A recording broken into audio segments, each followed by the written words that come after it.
expresarles nuestra preocupación por la situación sanitaria en el país, que nos viene mostrando la aparición permanente de miles de casos, y esto evidentemente es una preocupación para el sistema sanitario, porque ya los hospitales, particularmente de Lima y algunas regiones, están absolutamente saturados. Correcto. Doctor, y usted ha vuelto un tema, leía sus expresiones respecto al agua, un tema que además fue con el que arrancamos también este año, con el problema del dengue, y cuando ya se comenzaba a hablar de la posibilidad de llegar el coronavirus a nuestro país. Continúa esta situación latente en la imposibilidad de mantener la higiene en buena parte de las poblaciones de nuestro país, sobre todo aquellos sumidos en la pobreza y la pobreza extrema. Sí, el agua evidentemente es un elemento estratégico para el cuidado de la salud. Precisamente en función al agua y en función a lo que usted señala, la situación de pobreza, la situación de hacinamiento en las habitaciones y viviendas de mucha gente, es de que el Colegio Médico ha enfatizado la necesidad de hacer un enfoque focalizado, valga la redundancia, del control de la epidemia, porque no es lo mismo hacer una cuarentena en un distrito en donde tenemos todos los servicios básicos, a hacer una cuarentena y control de epidemia en un distrito o en unas zonas en donde no existe el agua, no existe ni siquiera medios de transporte adecuado, no existe viviendas adecuadas, no existe un hacinamiento, pobreza, en fin, ¿no? Entonces las intervenciones tienen que ser diferentes, no puede ser homogenizada en una sola directiva nacional. En esa medida, insistimos en tener que trabajar de esa forma a fin de controlar los miles de casos que actualmente se vienen apareciendo. Y como también ya lo ha señalado nuestro decano, en realidad no estamos tanto en una meseta de presentación, sino más bien una escalera. Si observamos cómo ha evolucionado la epidemia, vemos de que aproximadamente cada 10 días ha ido variando el número de casos. De 500 en promedio durante 10 días pasó a 1000 durante 10 días y luego a 2000, luego a 3000, luego a 4000 y ahora estamos en un promedio diario de 5000 casos. Entonces se ha ido ascendiendo el número de casos y todavía no avisoramos el descenso tan deseado por todos, porque lo que queremos es que nuestro país ya no sufra más. Correcto. A ver, por ejemplo, ayer tuvimos 5.874 casos más en la información oficial. Antes de ayer habíamos llegado a un repunte con 6.154 casos más y tras antes de ayer 5.772, es decir, ya no estamos ni siquiera contando 4.000 y tantos más. Ahora, hay quienes dicen que el análisis se tiene que hacer en función del porcentaje por los totales de cada día. Y eso lo que nos hace prever es que seguirá aumentando este número porque cada día el total de contagiados es mayor. ¿Cuál es la lectura correcta que se debe dar para poder decir que estamos en una meseta o no en todo caso? Sí, fíjese, en ese tema específico, usted ha expresado bien el número de casos que se viene presentando en estos días, y si sacamos el promedio de casos desde que apareció 5000 y tantos, que es hace 5 días, el promedio es 5200 por día. Los 10 días anteriores, el promedio estaba en 4000 y picos.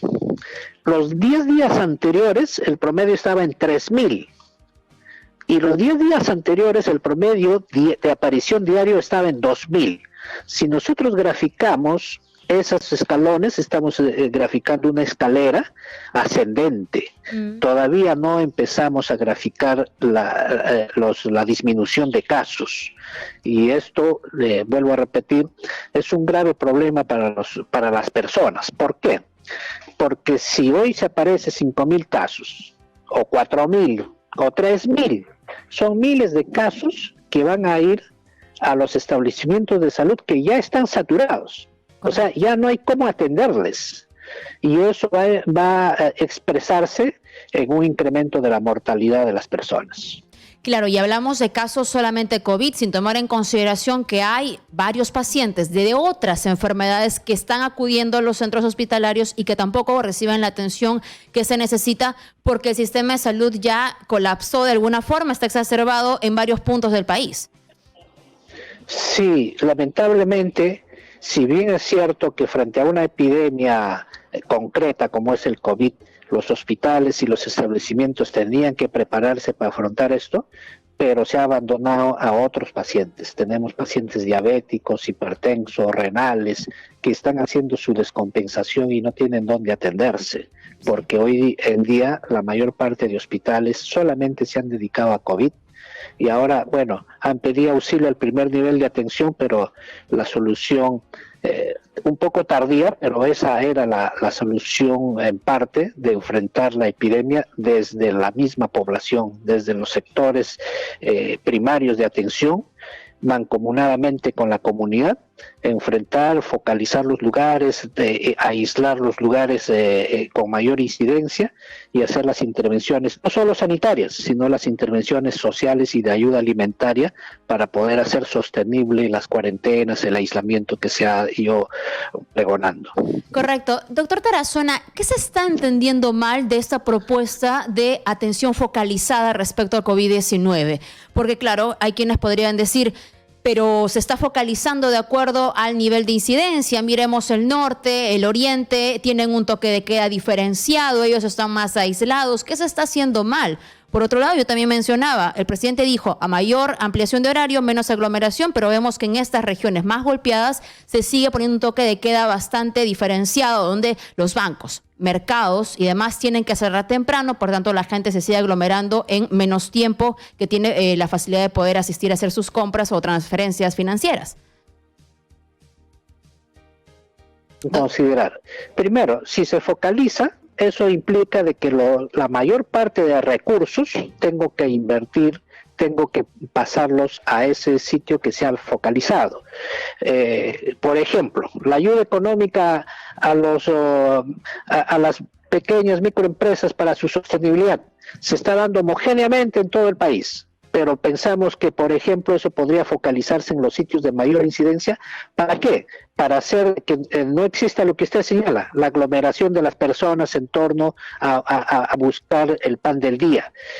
Por otro lado, la focalización implica trabajar con la propia comunidad, con los líderes comunales, con los líderes de los asentamientos humanos, de los barrios, de las organizaciones sociales, para que ellos mismos participen en la identificación de casos y en la búsqueda de soluciones para el aislamiento de las personas que viven en un determinado lugar. Entonces, esos aspectos como que no se está tomando en cuenta. Lo que se está haciendo, la focalización básicamente está en líneas generales, ¿no? Cuarentena un poco con horarios un poco más estrictos, pero no más. No estamos llegando al vínculo directo con las personas, al vínculo directo con la comunidad, que son los que tienen que participar activamente en el cuidado de su salud. Correcto. Como ya se ha hecho, fíjese, con otras enfermedades y en otras epidemias, ya se tiene experiencia de trabajo comunitario. Las grandes epidemias de cólera, de influenza, el principal trabajo para el control se ha desarrollado con la comunidad organizada. Los hospitales son solamente, o deben ser solamente, elementos de soporte, el último escalón a donde se llegue. Pero acá hemos empezado al revés. Hemos empezado por los hospitales y hemos dejado para el último al primer nivel de atención y al enfoque comunitario del control de la epidemia. De contagio que se tenían que prever. Los únicos lugares que sabíamos que la gente iba a ir porque tenían solo autorización para acudir a ellos: mercados, bancos y el transporte público para aquellas personas que seguían trabajando en labores esenciales.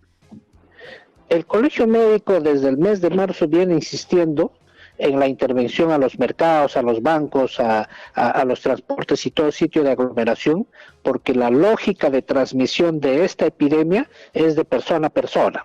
Entonces, en un sitio donde haya aglomeración de personas, definitivamente eso facilita la transmisión de la enfermedad.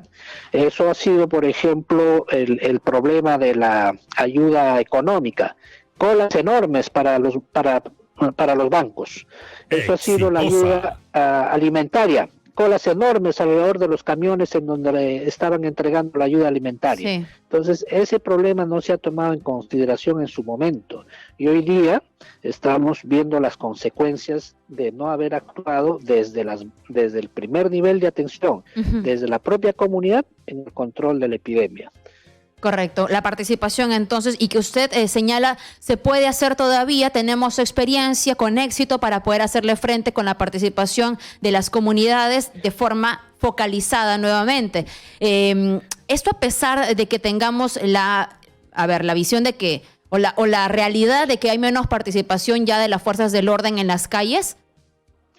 Sí, efectivamente, las fuerzas del orden se están replegando, claro, producto de que han sido también víctimas de la improvisación. Y de la corrupción, doctor Tarazona. Adicionalmente, otra plaga que todavía persiste en nuestro país. En esa medida, si bien es cierto que estamos en una situación muy crítica, pero no nos queda otra cosa que insistir en el trabajo de control desde las bases, desde las comunidades, con participación activa del primer nivel de atención y particularmente en el tema del primer nivel de atención hay que mencionar de que se le tiene que dotar de los insumos y protección necesaria a los trabajadores. Y personal también falta, ¿no? Y de personal. Sí. Ayer hemos visto con mucha pena, digamos, y también con indignación, como un grupo de médicos, enfermeras, técnicos sanitarios han sido duramente reprimidos por la policía en las puertas de la institución de la DIRIS Lima Norte, por el simple hecho de haber ido a reclamar que se les pague el mes de marzo. Increíble. Que no se les paga hasta ahora, ¿no? O sea, están trabajando en plena epidemia, no se les paga y encima se les reprime. Eso es inaceptable. Correcto, y ahora se piensa ampliar para la atención directa, no recuerdo ahorita mismo el nombre, pero 5.000 equipos de atención para las personas dentro de las casas, ir a acudir con estos kits. ¿Cómo se va a ampliar el número de personal? Es una pregunta importante, el número de personal médico, de enfermería que acompaña estos equipos, que de 1.000 piensan aumentar hasta 5.000 para ir a las casas a verificar, hacer el descarte con la prueba COVID, cuando tenemos personal ahora mismo que está operando y no les pagan y no se les da una contratación laboral pertinente. Efectivamente, necesitamos miles de equipos de atención rápida para que puedan asistir a los domicilios de manera organizada y ligadas a los establecimientos del primer nivel de atención. Pero eso implica cumplir lo que las propias autoridades del sector salud han señalado, de que no se haga contratos de terceros, sino se haga contratos CAS, que por lo menos allí tienen una seguridad en términos de atención de salud si es que enfermaran. Sin embargo, todavía tenemos cientos y miles de personas, de trabajadores de salud, entre ellos médicos, por contratos de la modalidad de terceros, que no tienen absolutamente ningún beneficio ni protección laboral. En esa medida, exigimos de que los que se vengan a contratar tengan que ser en calidad de por lo menos la modalidad CAS y con la protección social de vida, porque si se enferman estas personas tenemos que atenderlos de alguna forma, no podemos abandonar.